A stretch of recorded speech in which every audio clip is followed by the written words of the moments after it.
welcome you on into another episode of the Big Time Sports Podcast Show. Mitch Spinell alongside Mitchell Balla here. I'm coming to you from a different location this week. Mitch is still in his same Cleveland-laden spot.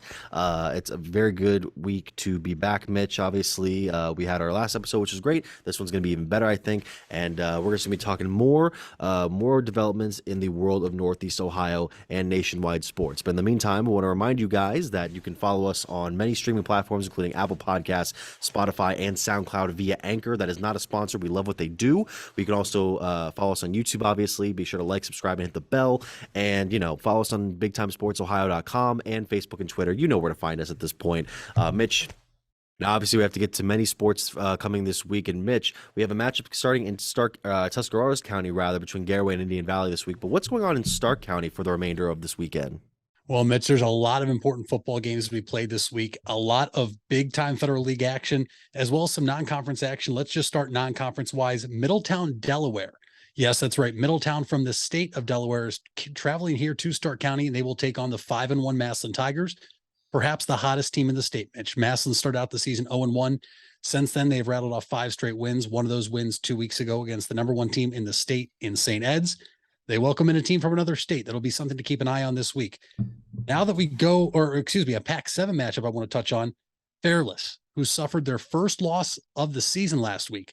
Now 5-1 overall, 2-1 in Pac-7 play. They will host Canton South, who is 4-2 overall and 2-1 in Pac-7 play, Mitch. This game is massive for both sides here, as the team that wins this will give themselves some breathing room and be one step closer to that Pac-7 title.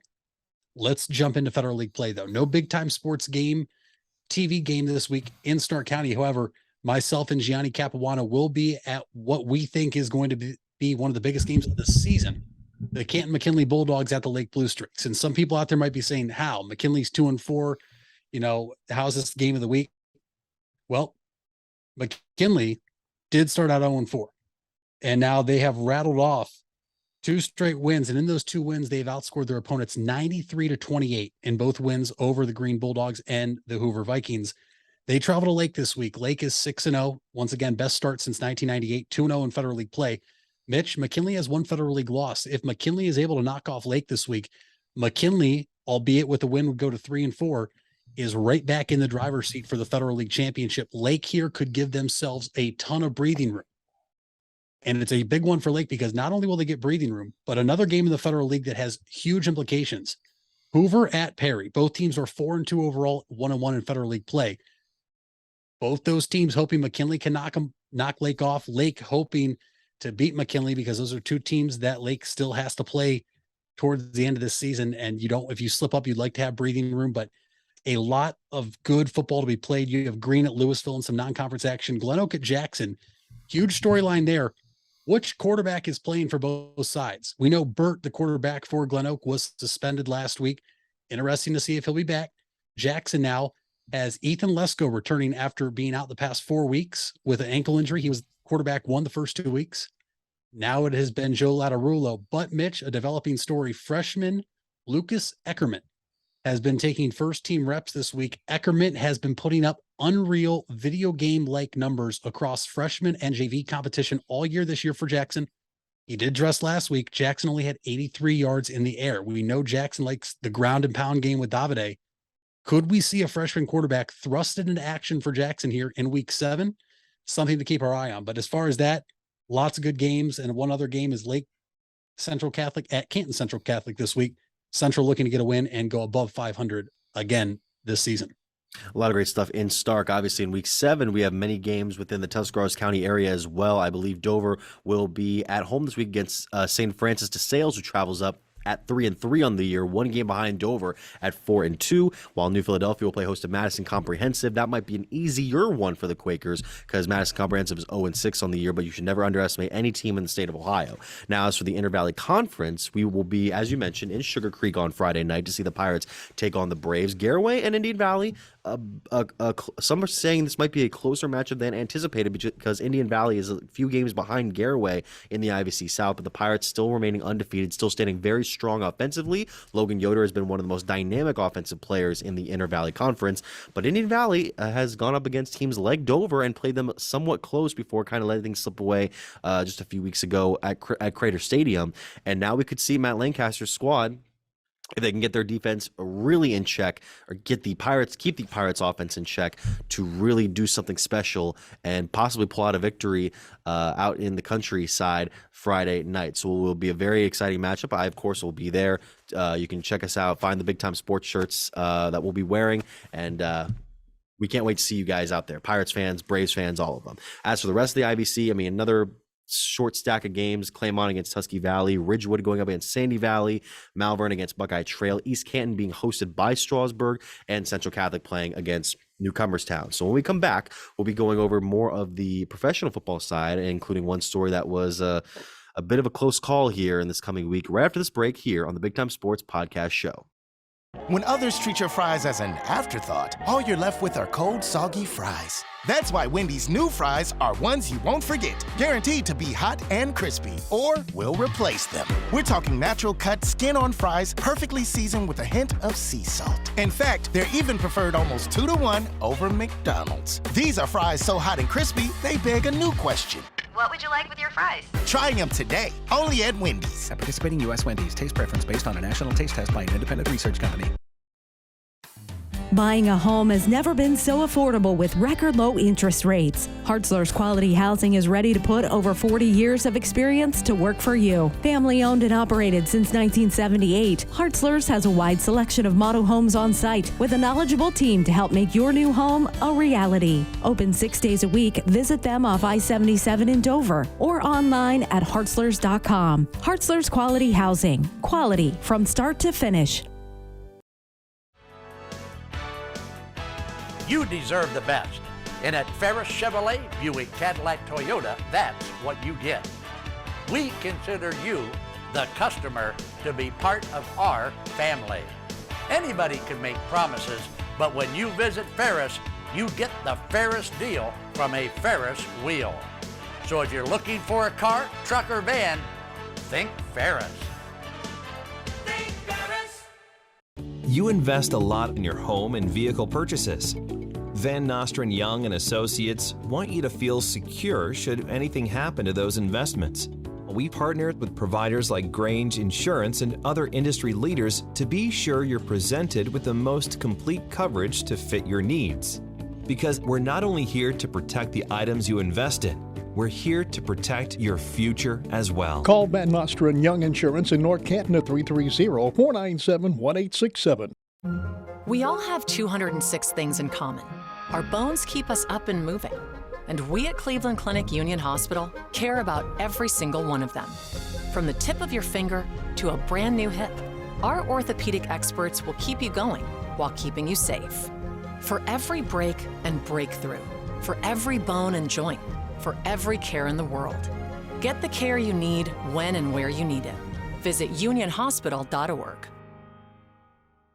Be sure to take a trip to Sugar Creek for the upcoming Ohio Swiss Festival from Thursday, September 29th through Saturday, October 1st along Dover Road, Main Street, and Maple Street. Established in 1953, the Swiss Festival transformed Sugar Creek into a lively Swiss village to showcase the rich cultural heritage. From wine and cheese samplings to races, contests, and parades, the Swiss Festival offers something for everybody. Take the kids out for fun games, delicious food, and exciting rides. And be sure to get there for Steinstossen, the stone throwing competitions Friday and Saturday nights. The Ohio Swiss Festival, Thursday, September 29th to Saturday, October 1st in downtown Sugar Creek. For more information, go to ohioswissfestival.com or find Ohio Swiss Festival on Facebook. And welcome you back here to the Big Time Sports Podcast Show. Mitch Spinell alongside Mitchell Balla here. It's now time to talk Browns, Mitch.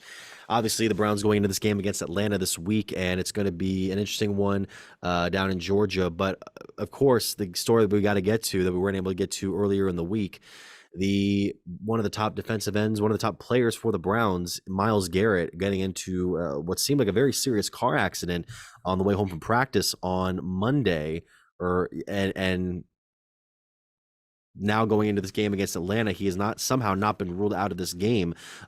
Garrett seemingly did not sustain any life-threatening injuries, according to the Highway Patrol report. He was taken to a hospital along with a female passenger in that gray Porsche that we've seen the pictures of now. It apparently flipped over a whole bunch of times and then came to a stop, which that's scary for anybody, even a nearly 300-pound muscle-bound defensive end.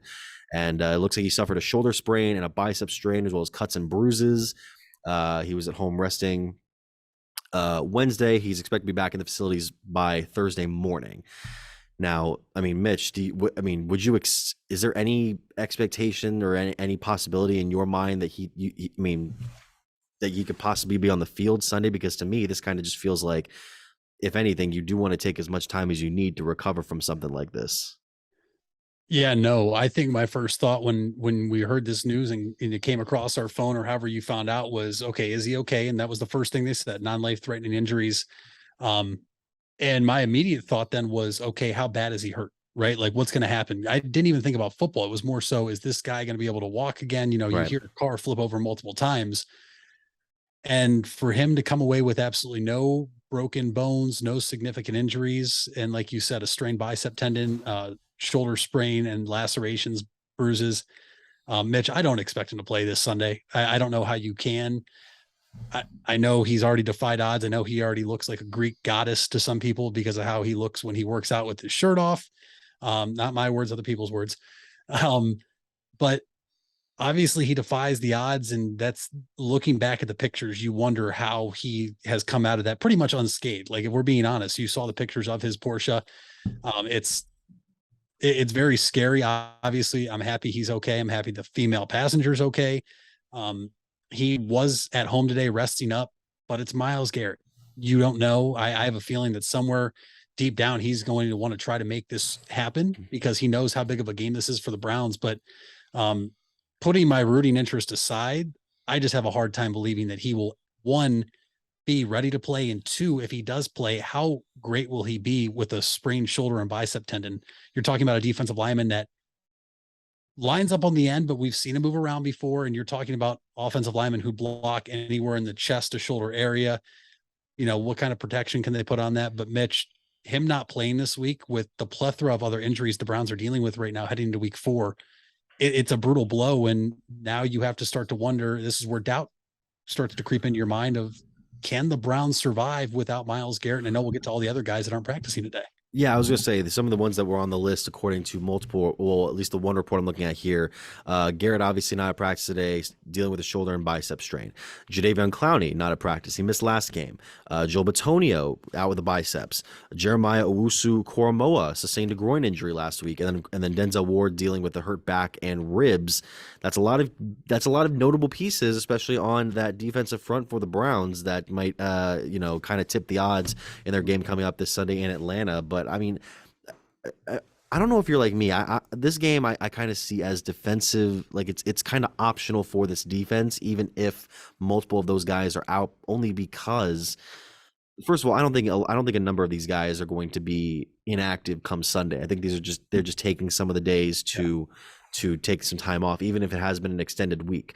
But with Sunday, I Garrett's one thing, but when it comes to the guys like Owusu-Koramoah or Denzel Ward, and Joel Bitonio, who's on the offensive line, those ones I can kind of be like, okay, I'd be more confident in them getting back on the field than, let's say, Garrett. And for all we know, Garrett could be perfectly fine, capable by Sunday to play, even though I wouldn't expect him to have such a major game. But with the Falcons, who, got their first win of the year back in last Sunday,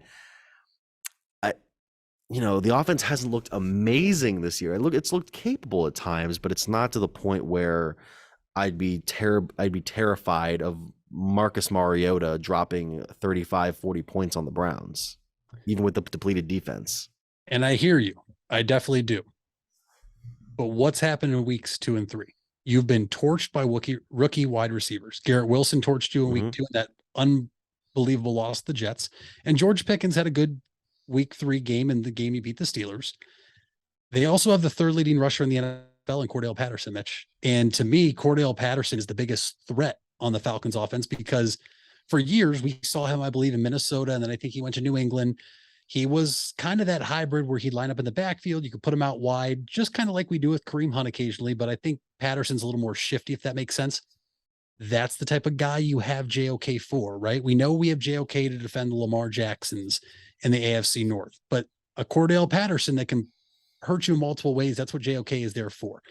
So you have to hope that maybe he's available. And I will say from earlier this week, Monday, they got back into the facility. JOK did not practice Monday, rode a bike. Clowney did not bike. He couldn't. He's still in that walking boot, which is why I don't really expect Clowney or Myles Garrett to be a part of this game on Sunday. To your point, though, I think Joel Bitonio, one of the oldest, if not the oldest player on the Browns, I think it's more so just rest for him. Maybe even Denzel Ward, more so rest for him. But the Falcons offense to me, Mitch, is a little bit better than what people want to give them credit for. And why I'm so terrified is because their second best player, although the numbers haven't been there yet this year, is a tight end, which the Browns just have never been able to historically defend in Kyle Pitts. And now if JOK's out, you're down Anthony Walker, you're down JOK. Who's going to be tasked with one, calling the plays in, two, then who's going to be lined up on Pitts and Patterson? It's just, there's so many questions on the defense that it's hard to sit here and feel confident, but the Falcons run defense is putrid. The Browns should be able to control this game, control the clock, and run the ball at will. And I just hope with how Stefanski's called plays the first 3 weeks, I hope that's the case.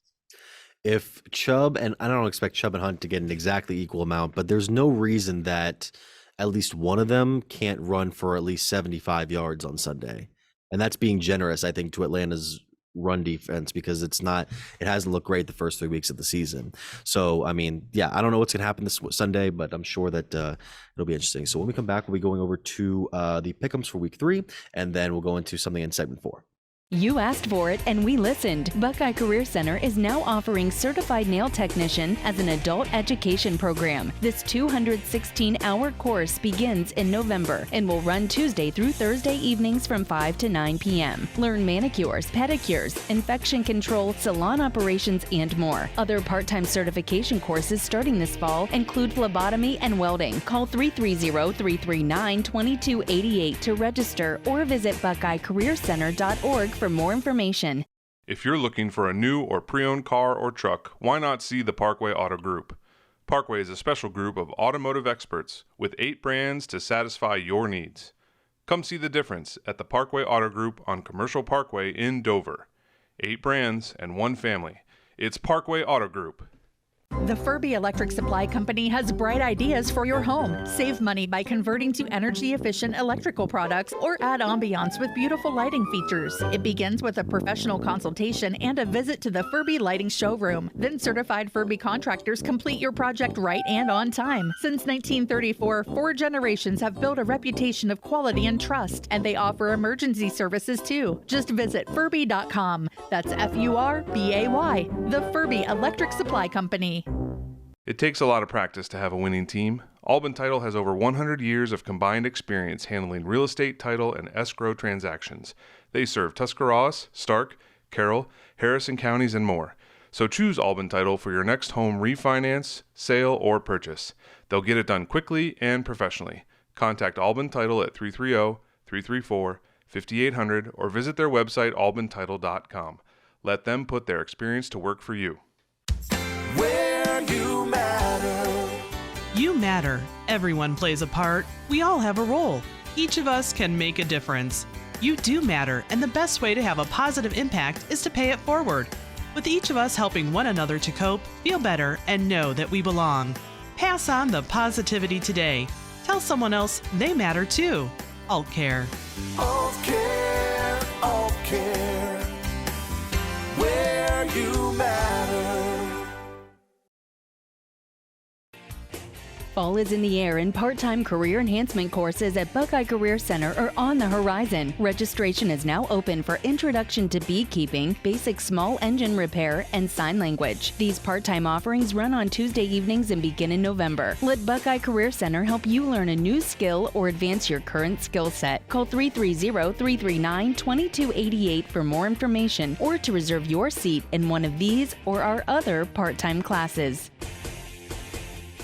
Be sure to take a trip to Sugar Creek for the upcoming Ohio Swiss Festival from Thursday, September 29th through Saturday, October 1st along Dover Road, Main Street, and Maple Street. Established in 1953, the Swiss Festival transformed Sugar Creek into a lively Swiss village to showcase the rich cultural heritage. From wine and cheese samplings to races, contests, and parades, the Swiss Festival offers something for everybody. Take the kids out for fun games, delicious food, and exciting rides. And be sure to get there for Steinstossen, the stone throwing competitions Friday and Saturday nights. The Ohio Swiss Festival, Thursday, September 29th to Saturday, October 1st in downtown Sugar Creek. For more information, go to ohioswissfestival.com or find Ohio Swiss Festival on Facebook. Well, welcome back here. It's time for the week 4 pick'ems for this segment. And by the way, I want to mention for this podcast, I apologize if I sound a little too low register in my voice. I'm kind of in a public space right now. I just want to make sure that I'm not, disturbing anybody. But in the meantime, Mitch, it's time for the week 4 segment here. I want to talk about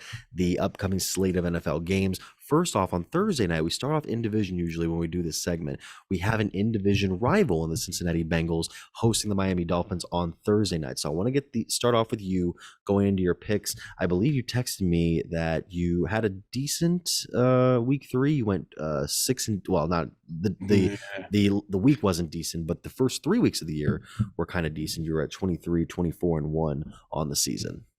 Yes, sir, I am.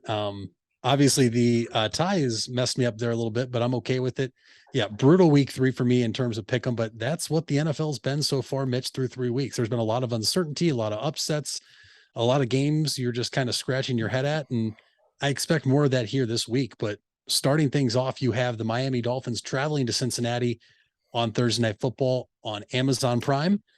Very excited, more so because of the color jersey matchup we could potentially get. You could get the Dolphins in the teal blues, or we have the Bengals in their new all white and black uniforms. The Bengals on social media apparently have colored their field now. The logo at midfield is black and white, and the end zones are black and white. So it really is just an all white, black look, which I think will look pretty good. I'm going to go with the Dolphins though, Mitch. To my knowledge, and dating back to last week, the Dolphins have won 19 consecutive games when they play a team whose opposing quarterback has the letter O in their last name. Last time I checked, Joe Burrow is the starting quarterback, and he does have an O in the last name. I'm taking Miami.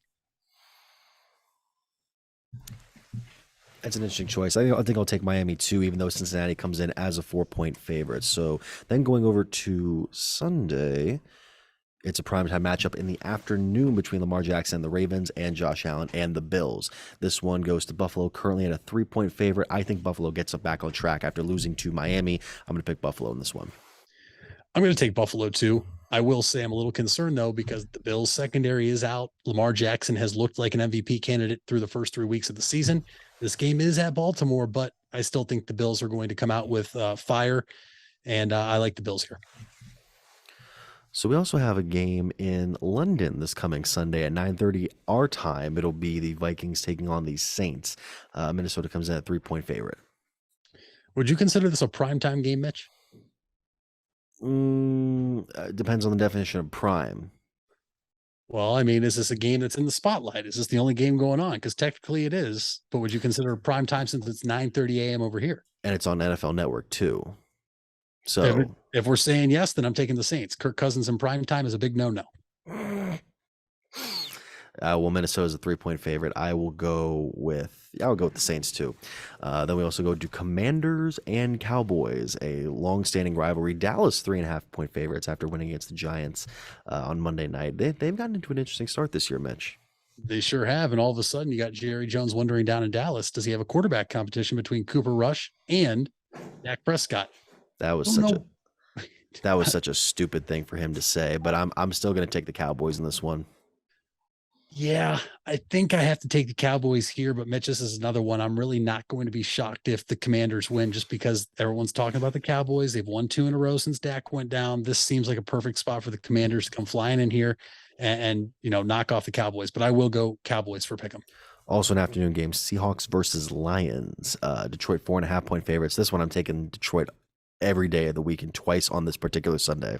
Oh, absolutely. Dan Campbell, hungry. Bad loss last week by them. They had that lead late against the Vikings. They're going to come out and Lions are going to bite a kneecap. That is all.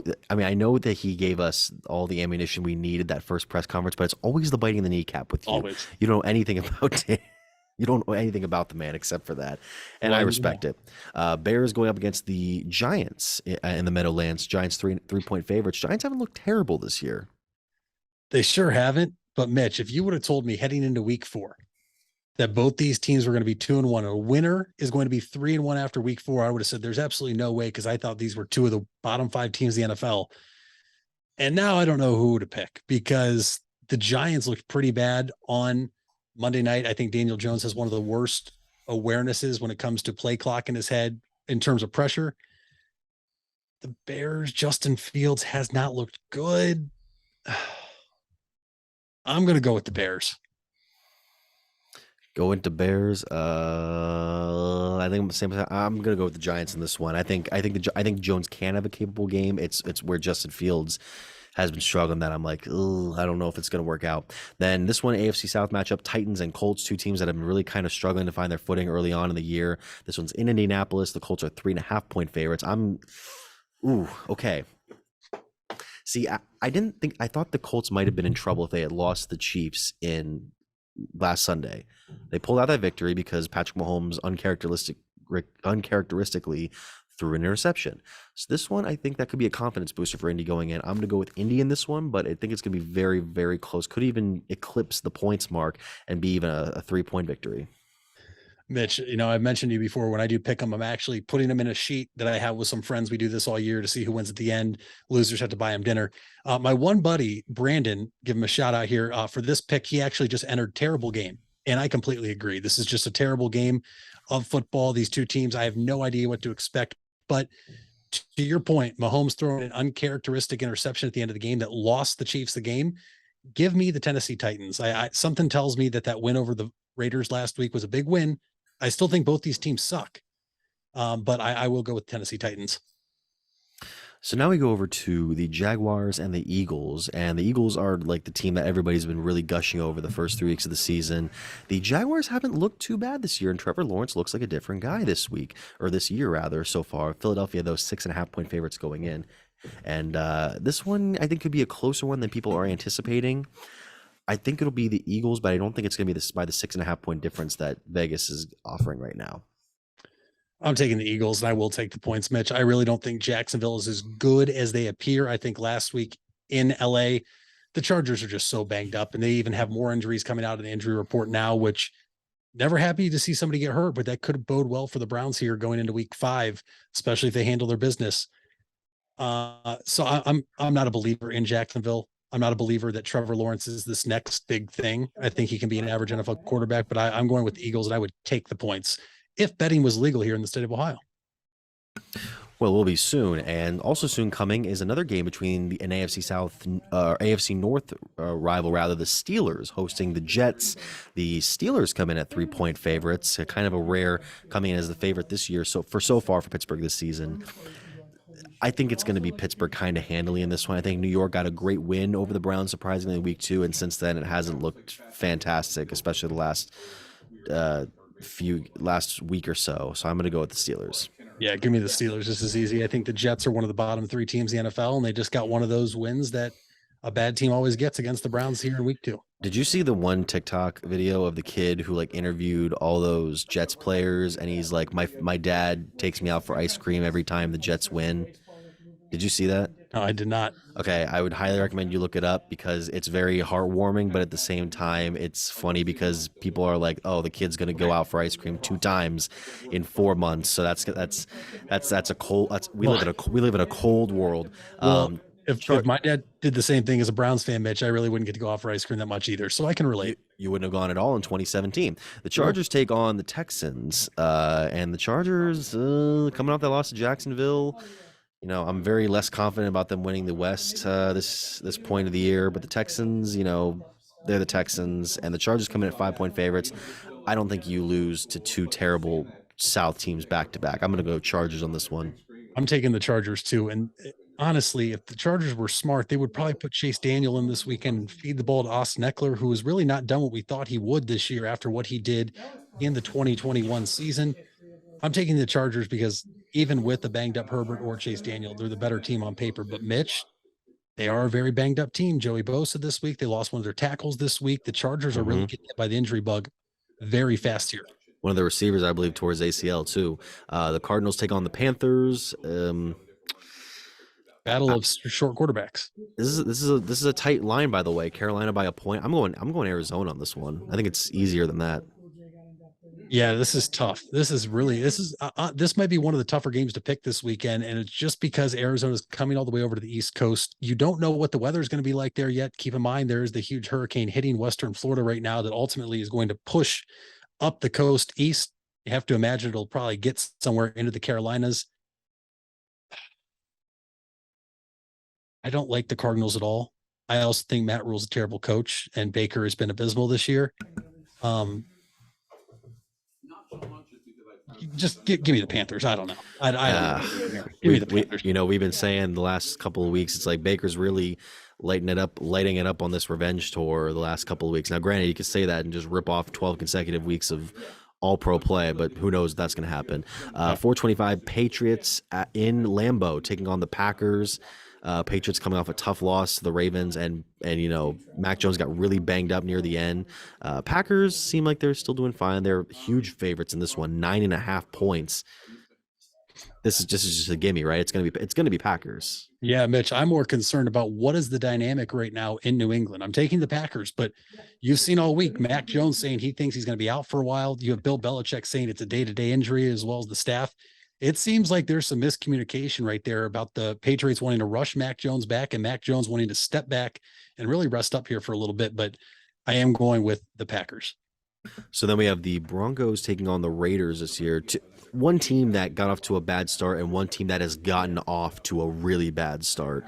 Now, as much as everyone's been making fun of, as much as Russell Wilson's public stock has dropped in the last few months and the last few weeks particularly, I still think he's playing. The Broncos are playing capable right now. They have an objectively better record than the Chiefs, or the Chargers rather. They are taking on an 0-3 team. I believe one of the last the only 0-3 team left in the NFL. Winless team, because the Texans are a 2-1. And Vegas is a 3-point favorite going into this one. I know it's at home, but I'm taking Denver. I don't think it's going to be that. I told you I thought Raiders were one of the two teams I said could get off to a really bad start, and they've done that so far.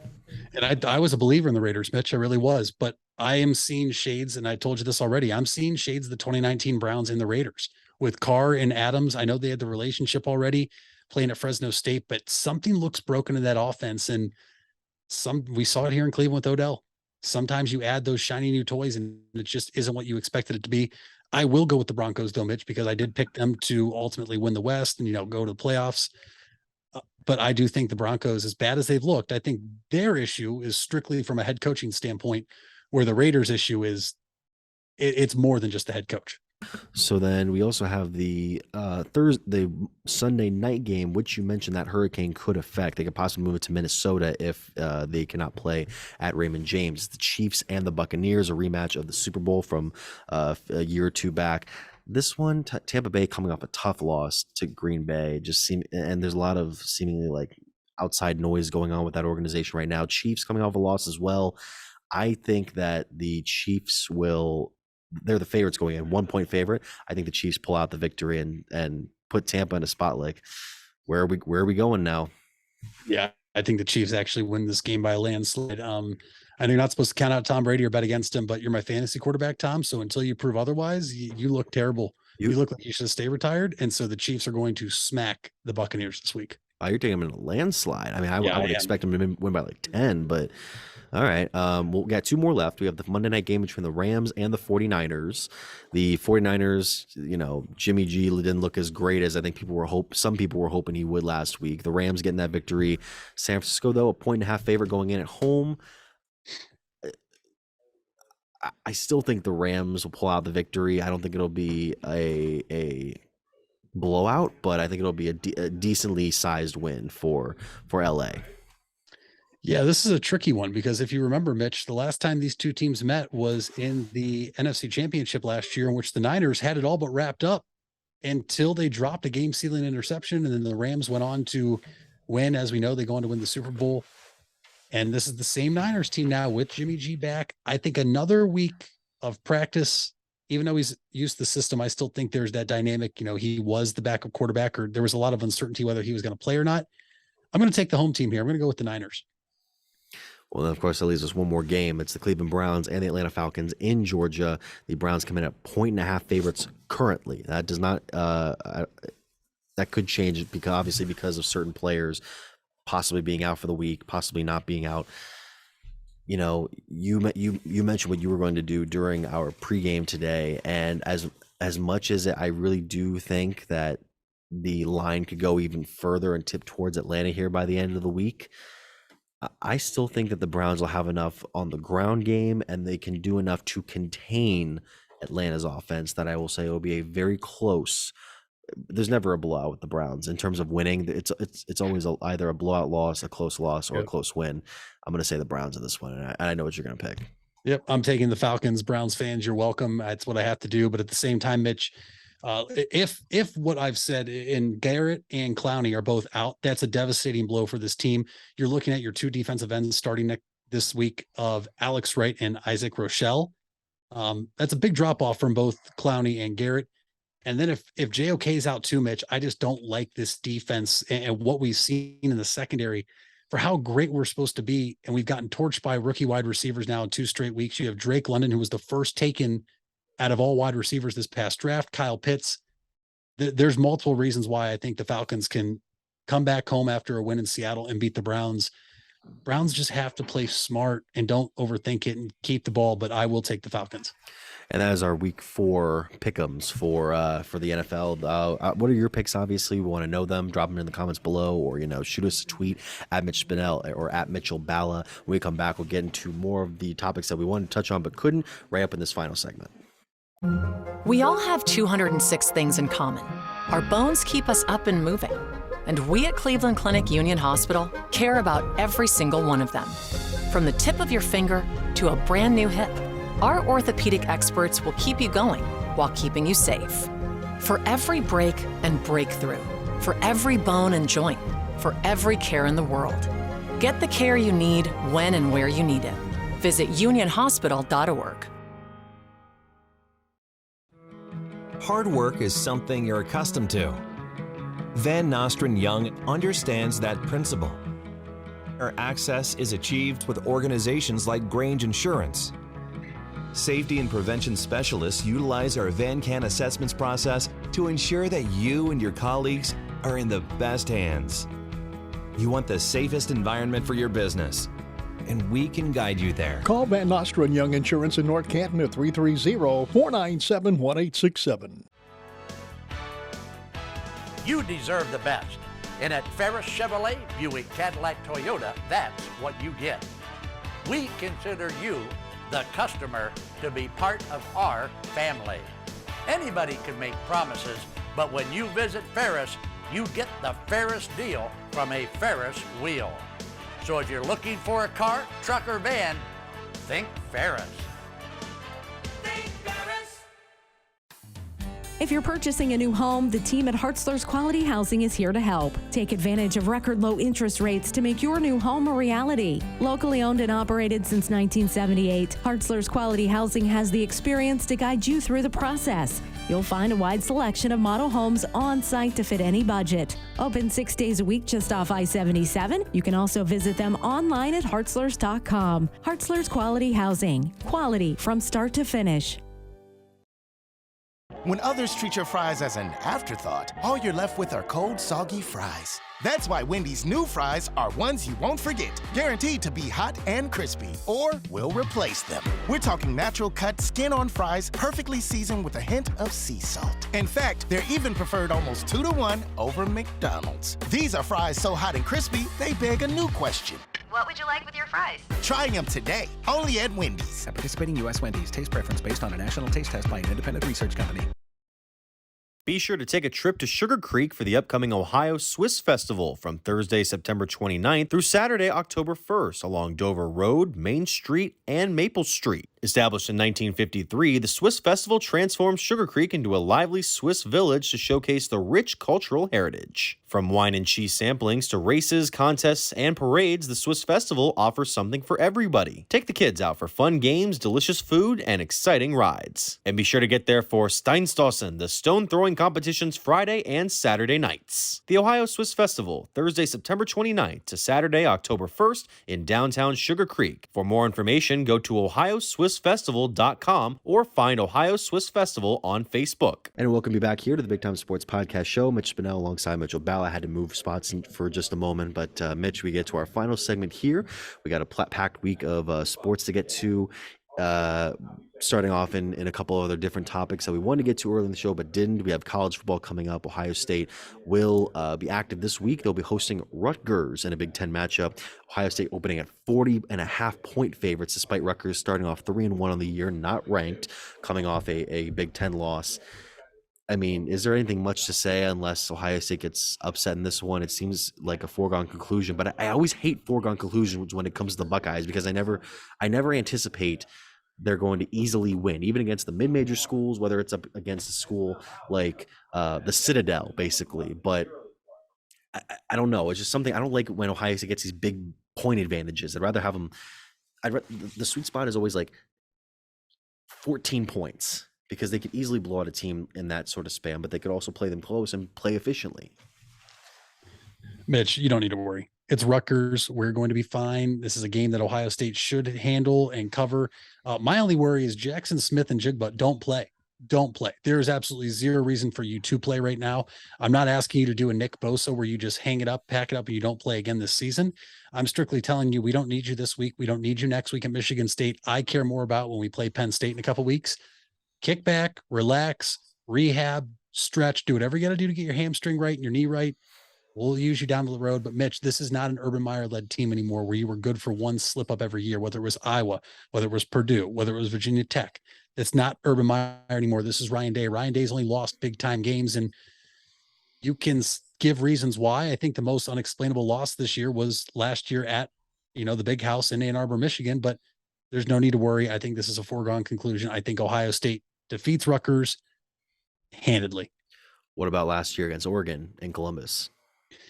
Once again, you can kind of credit that was CJ Stroud's first game. CJ Stroud's probably worst game as an Ohio State Buckeye. He was pretty bad. And I just think that goes back to the defense was that bad. And I think that was maybe, to your point, I think that was maybe Ryan Day's first or second worst loss as head coach, because I don't think that team was ready. I really don't. Well, they're more ready now. So this coming week, we only have 3 good ranked matchups in college football this week. First off, again, Michigan against Iowa. And that's not one of the ones, but I'm tired of the whole Michigan being at as high as number 4 in the country right now. I know they're unbeaten. I know they're building off of last year, but this scheduling, man, they almost got exposed against Maryland last week. So this is what's frustrating me about the whole thing. Now, granted, if they come out and beat us, then they earned it. But in this meantime, I'm so frustrated. But we have a noon matchup between number 14 Ole Miss and number 7 Kentucky. The Wildcats are kind of balling out this year in football, although Miss comes in as a 7-point favorite at home. That'll be one to look out for. We also have Alabama taking on number 20 Arkansas. It doesn't really count. Number 9 Oklahoma State is what I was looking at between them, the Cowboys, and number 16 Baylor. And then we also have a top 10 matchup between 5th-ranked Clemson and number 10 NC State. This is the upset that I'm personally picking for the week. I think this is the week that the Tigers go down. Yeah, I think I will be shocked, Mitch, if the Tigers don't go down this week. They had a close call last week at Wake Forest. They just aren't what people think. I think Michigan and Clemson are just ranked way ahead of where they should be ranked right now. I think NC State, for the first time in a long time, being ranked inside the top 10 as a football program, I think NC State will be able to go in there and knock off Clemson at home. That should be a very entertaining game. There should be a lot of good games this week, Mitch. To your point, I think Oklahoma State and Baylor will be a good one. I think the only other top 25 matchup we didn't touch on really doesn't even appeal to me, and that's Wake Forest at Florida State, 22-23. That to me is a bit of a snooze fest. No interest there. I'm more interested in some MAC games before I'd be interested in that. We'll give credit to the Seminoles so far this year. They've actually been able to pull out some close victories, and this is one of the best starts that Florida State's had in quite a while. So I'd be very interested in seeing if they can creep their way up the ACC stand. I'm not saying they're necessarily going to usurp Clemson or North Carolina or any of the ones that are still kind of competitive in there. But they're an interesting team that within the next year, I could see them kind of building up their recruiting class, possibly if they get to a good record this year. And then, maybe the Seminoles get themselves back on track as a major program. We also had this one topic. Did we really not get to Albert Pujols hitting 700 home runs on this podcast at all? I don't know how we didn't get to it. I don't think we did. When it happened, but I mean, obviously it's a major achievement. One of the newest member of a very distinctive club. I believe only Bonds, Aaron, and Ruth are members, if I'm not mistaken. Correct. Yep, the fourth member. He's the fourth member there, and the whole talk of the end of the season has been about the home run chases with him at 700, and then Judge getting to 60, which we've talked about on here. But Judge has been stuck on 60 for a little bit now. He hasn't been hitting home runs at the rapid pace we kind of expected him to do it at this point. And I'm getting notifications, Mitch, every time from the MLB app or something where it's like, oh, Aaron Judge, tune in to see Aaron Judge at bat now, see if he hits number 61. And I feel like that's kind of what's adding on to, because I don't think he necessarily cares about the chase. I think he cares about the Yankees getting to the playoffs, which they did this past night, winning the AL East. And, maybe if that pressure's off, maybe the home runs will start to come in, but I don't want him to create bad habits going into the playoffs. And to his credit, Mitch, he hasn't yet. But at the same time, the Blue Jays walking him 4 times last night, that's enough of that. Okay, it's enough. Let us witness history, all right? Sorry you don't want to be the team to do it, but guess what? You've been a team to let him get to this point because you're in the division. I know you've given up home runs to him this year. Enough with the walks. But Mitch, more importantly, I'm not a Yankees fan at all. I'm a Cleveland Guardians fan, and I think there's a good chance they meet up in the second round. The Yankees have taken off since this whole chase has started, though. 8-2 in their last 10. Everybody else in the lineup is playing better, and I think it's because all eyes are pointed at Aaron Judge. And to your point, not creating bad habits, Aaron Judge is getting on base. He's getting on base, and it's allowing guys to drive in runs behind him, allowing guys to do certain things on or in the box and on the base paths now with him just getting on all the time. I do kind of like that he hasn't hit it yet, because I think if anything, you'd want to hit it at your home park. And I believe they have one more against Toronto today or tonight. And then they return home for a 3-game set with the Baltimore Orioles, which you have to think he'll get it there, especially if he hits a weak fly ball to right, because it'll probably go out. It has been fascinating to watch, though. There's a lot of people already saying, is he going to get it or not? I ultimately think he will get it. And back to Albert Pujols, Mitch. He hit 699 and 700 in the same game.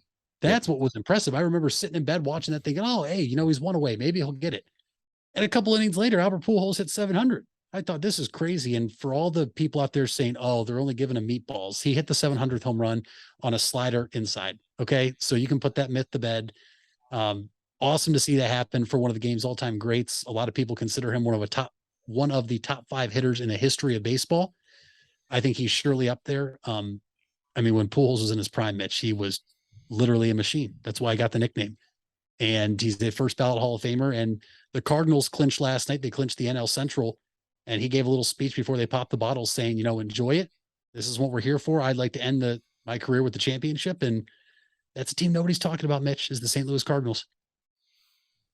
Absolutely. I mean, it's we got to set, what was it, 7 of the 12 playoff seeds already filled, and so there's 5 remaining. Obviously, the Mets and the Braves still, they're both in the playoffs right now, but one of them will be a wild card team, and one of them will clinch the division here very soon. They are currently tied at 97 and 58 for the NL East, but Hurricane Ian might, throw a monkey wrench in their upcoming games.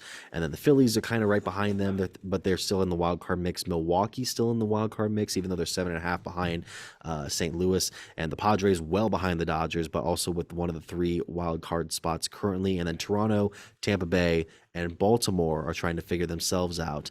Baltimore needing some help from Seattle to really try to get that last wild card spot. So it should be interesting. And as far as everything else goes, was there something you had? I was just going to say, us as with the Yankees winning last night, to your point, they have clinched the 2 seed. They get a bye, which means the Guardians are officially locked into the number 3 seed. They will host the AL wild card matchup. And me being a huge baseball guy, Mitch, I have started to dig deep on the 3 teams in the wild card and who would you want to play. Mm-hmm.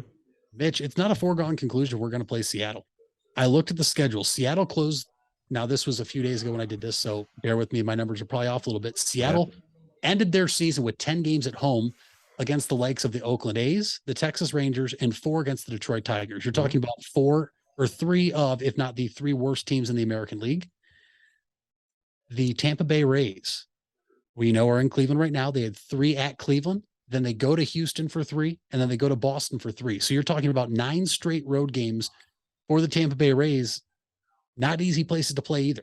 And so there's a very good possibility that Seattle and Tampa could flip. And we're talking about Tampa Bay coming to Cleveland for games 1 and 2 and possibly 3 on October 7th, 8th, and 9th. I don't know how you feel about that, but us playing them so late in the year right now, I don't feel the best about that.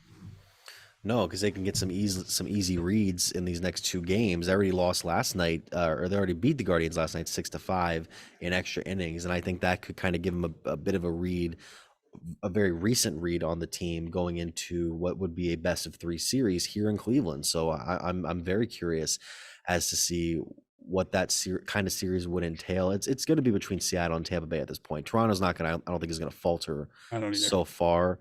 But, it's probably going to be one of those 2. I think Baltimore just kind of got too far behind unless Seattle really drops off to make a serious run. And technically Chicago and Minnesota aren't out, but 7.5, 8.5, the E should be coming up there soon. So, I mean, that's all the time we have for the Big Time Sports Podcast Show. Obviously, thank you so much for listening or watching. You can follow us on YouTube here at the Big Time Sports Podcast Show. Like, subscribe, and hit the bell. And then, Apple Podcasts, Spotify, SoundCloud will get those up. And the BigTimeSportsOhio.com. And, at Mitch Spinell, at Mitchell Balla. What's the fact of the day, Mitch? Mitch, this is more so of a fact to keep your eye on.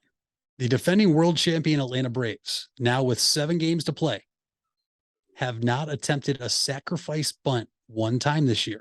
If they do it, or if they don't do it, the last remaining games of the season, they will be the first team in MLB history to never attempt a sacrifice bunt in a 162 game season. How have they not attempted? I'm more amazed than they haven't attempted a sacrifice. That's what I'm saying. Wow. Okay. I mean, you actually did blow my mind there. I will give you that one. So obviously I don't have a hoop around me to attempt a shot. Just imagine me making one from behind here, and it missed. So thank you so much for watching or listening to the Big Time Sports Podcast Show.